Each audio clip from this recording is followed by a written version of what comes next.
In this video I will show you what to do in the Italian game if your opponent plays the 2-knight defense. And the 2-knight defense happens when black plays both knights to c6 and f6.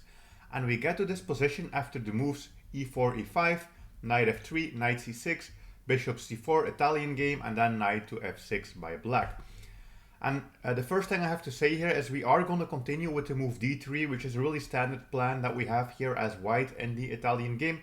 Later on we are going to castle and probably try to break open this center at some point. If black plays bishop c5 here, that will transpose to a different line that we have already covered in the previous video. So in this line we're not going to take a look at that. Also bishop e7 is rather passive, will probably transpose to the Paris defense at some point. In this video in particular I'm going to show you what to do if black goes for this plan with knight f6, knight c6 and then the pawn push to d5. Which is the most common plan for black in the 2-knight defense, except for of course the lines that we have already seen in this Italian game video series. So what to do against this pawn push to d5? There are many really interesting lines you can use against this. The first thing is of course black is attacking both our bishop and our pawn, so the best thing we can do here is to just capture them, because if you were to move back your bishop, all of a sudden you would be in trouble here. After takes, and then black can take here and we lose our right to castle. So we're going to capture this pawn ourselves and black will recapture with the knight. And then this is going to be the starting position, and the black player here has a couple of options. We are always going to castle as white, and the main idea with white is to play rook e1, put pressure here on this pawn on e5, and then also in many lines push d4, sometimes c3 and d4. And white really wants to just try and win this central pawn on e5, and we can actually win this pawn in many different variations. And we're going to take a look at 4 different lines for black. The first one after black plays bishop g4, which is actually not such a good move, but it is the most common move you will face in this variation. If black plays bishop to g4, I recommend immediately attacking the bishop, and as usual in the Italian game, if black chooses to trade, well, you can just capture with the queen. And that's usually not so good for black, because our queen gets active. We suddenly have pressure here on the center. Probably the knight has to go back. And then here still we can attack the central pawn. It's hard for black to defend this. Maybe a move like bishop d6. And then in many lines you will be able to use the fact that your queen is on this diagonal together with your bishop to create some sort of trade. And then later on try to win this pawn in the center. For example, after castles, takes, and then you can take here as well. So you never really have to worry about the lines where black captures. That's not really such a good line for black. Most people will not capture. About 1 in every 2 games. 1 in every 2 games, yeah, you will get bishop to h5, dropping back the bishop. And against this line there are so many nice tactics and traps you can apply as white. We are immediately going to go for rook e1, and you can see the speed of this opening here. We have a developed bishop, developed knight, rook on the open file, the king is still stuck in the center, and we will have some attacking chances here. And basically we are attacking this e5 pawn twice, once with the knight and once with the rook, and black has to go and defend this. And there's not really an easy way for black to do so. There are many different lines black can do. The most popular here is pawn to f6, which immediately loses the game. So just to show you, black doesn't really know what to do here in these lines quite often. Pawn to f6, the most popular, immediately loses the game. Why? Well, because we have knight takes e5. And we are basically sacrificing the queen. And if black captures our queen, we have knight takes c6. And this is also a check by the rook. So the king has to move. It's not possible to capture the knight, of course, because this is checked by the rook. King has to move. We can take the queen, take, and then here white is just up a full piece.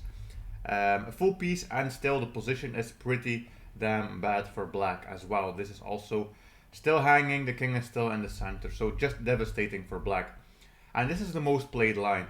Of course, if black tries to recapture, for example with the f-pawn, you can just take this with check, also really devastating. If they play something like g6, I was going to say here you can actually capture with the rook if you want, sacrificing the rook temporarily, and then we are going to win back here the material. So really devastating line. Black shouldn't play pawn to f6, but it's the most played variation. The second most played variation is bishop d6. This doesn't work because you just get a free knight. But just to show you, all of these lines are pretty bad for black. And about 1 in every 2 games here, black will play either f6 or bishop d6, and it's going to be immediately game over. Some other moves, black can always play, for example, bishop c5, but they are just dropping the pawn here again, because they cannot capture our queen, otherwise we would get this check again. So it's always the same system, the same set of moves that we can apply. And I think probably one of the more decent options for black is to just play this bishop to e7, because well, right now we cannot capture this, because otherwise we would lose our queen, and we don't really have any tricks with the check because the bishop is blocking. So this is a high level way of defending, basically saying I don't need to defend this because you cannot capture it with the knight. In this line, we're just going to go all in. We're going to play g4, kicking away the bishop, and then we're going to capture the free pawn, most likely get a trade. And as white, you're just up a full pawn in this position. You also have pressure on the central knight, so white has to do something to defend it. You can take, knight c3, again putting up an attack. Black still hasn't castled yet, so probably black will have to castle, and then you can take here in the center as well. And as white, you are already up 2 pawns in this variation. And this bishop e7 line is actually one of the better lines for black. So this is what happens after your opponent plays this early bishop to g4. Next up, we're going to take a look at the second most popular move in this exact position, and that is bishop to e6 by black. So this is the second most popular move. Also a pretty bad move for black. Here we're just going to go for the same tactics. Rook to the e-file, we're going to put pressure. We are immediately threatening here to win this pawn. So black has to do something about it. Probably they will defend with bishop to d6. I gotta say, pawn to f6 also is sometimes played, but pawn to f6 is always devastating for black. Here we just have the move pawn to d4 for putting more pressure on the center. And of course, if black is to take here, they are now losing the bishop, so black cannot capture.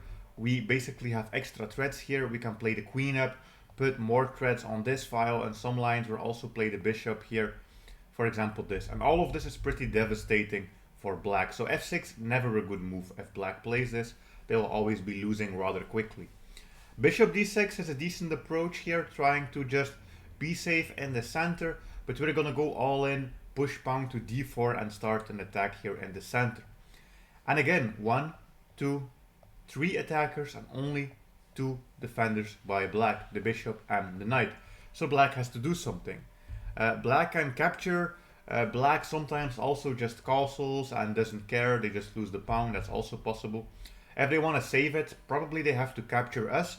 But that is also losing, because we now captured this knight. And all of a sudden, well, you can see black is in a lot of trouble here because this is pinned and they are just down a full piece. So really bad position for black. The most played move is actually capturing here, which blunders the knight. The second most played is castles, which gives away the pawn. Sometimes you can also get this move pawn to f6 again, but that's usually not a good line, especially if you just play bishop here to b5, pinning the knight. Let's say, for example, black castles. You have a move like c4, attacking the knight. The knight has to move back, and then you can often play c5 or d5, and both of these are winning material. So that is also often a trick against the f6 lines, is to move your bishop and then play c4 and then c5 or d5, and the black pieces are just way too cramped in the center and there are forks lying around everywhere. So this bishop to e6 move here by black, not a good move in this position, but it's one of the most common ones. Then we will continue here again in our main line. We capture, and then bishop to c5, which is a bit similar to other lines we have covered in different Italian games videos. Bishop to c5 is the third most popular move. And again, we're just going to go for the same idea. This is really easy to play with white. We are going to play rook to e1, putting pressure here on the center. If black castles, which is the most popular move, we just win this pawn for free. If they don't want to give us the pawn, what do they have to do? Maybe they could try a move like f6. f6 defending the center, but we have the move d4, breaking up everything. We are attacking here, we are attacking the bishop, and if black were to capture, well, they would just be losing a full piece because this is pinned, and even after this exchange, black is just completely lost. So pawn to f6, as I said, this almost never works as a defensive measure.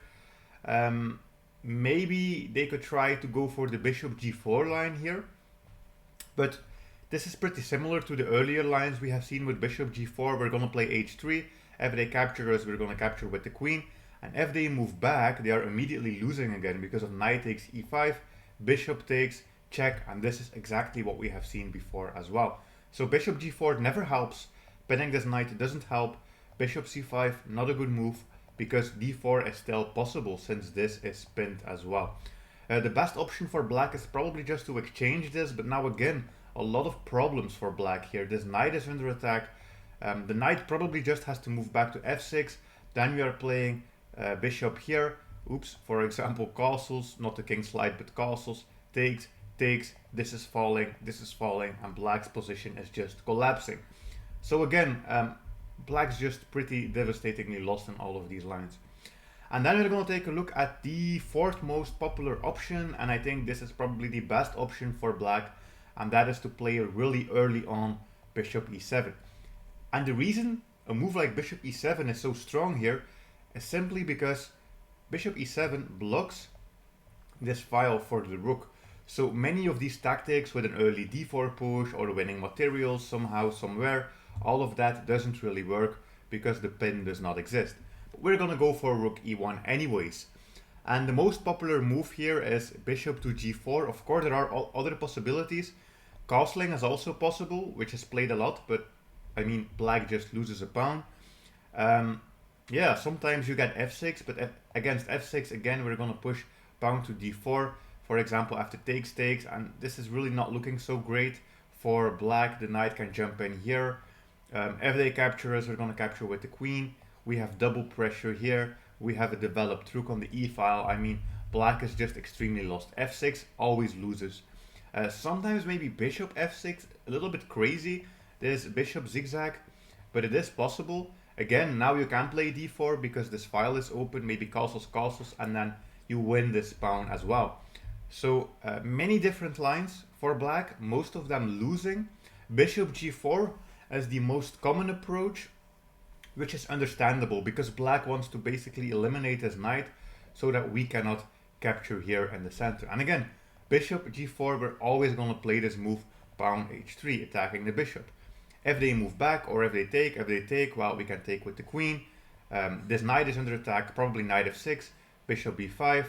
If they just castle, again, they are just losing. Takes, this is falling, we have seen this before. If black defends, this is probably the best defense, defending both at the same time. Black is still losing. Bishop takes, queen, and then the rook takes in the center. So it's impossible almost for black to keep up the material here, and black will almost always lose something. So capturing here, again, is losing for black. The best approach is probably bishop to h5, then we play g4 again. This is our standard tactic, and here black also loses the pawn in the center. And that's just it. I mean, there basically isn't any real defense for black that doesn't lose any central pawns, and white's gonna get an easy game, always up a pawn, and after you win the pawn, you can just start developing your pieces to natural squares, and you will have a good time. At least you're up a pawn, and sometimes you can go even crazier with this f4, f5 push if you want. Of course, be careful for your own king safety as well.